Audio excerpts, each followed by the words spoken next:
નીટની પરીક્ષાને લઈને મહત્વના સમાચાર મળ્યા છે। 21 જૂને ફરી યોજાશે નીટની પરીક્ષા। અગાઉ 3 મેના રોજ યોજાઈ હતી નીટની પરીક્ષા।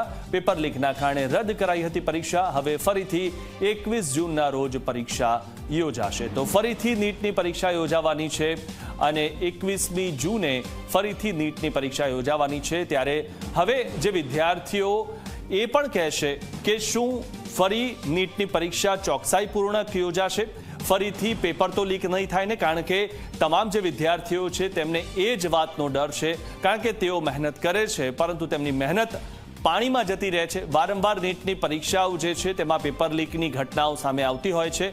હાલમાં જ જે પરીક્ષા થઈ તેમાં પેપર લીક થયું અને ત્યારબાદ પરીક્ષા જે હતી તે કેન્સલ થઈ ગઈ।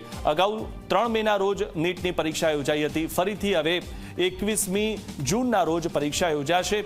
આશા રાખીએ કે આ વખતે ચોકસાઈ વર્તવામાં આવે, કોઈ પેપર લીક ન થાય અને વિદ્યાર્થીઓની મહેનત પાણીમાં ન જાય।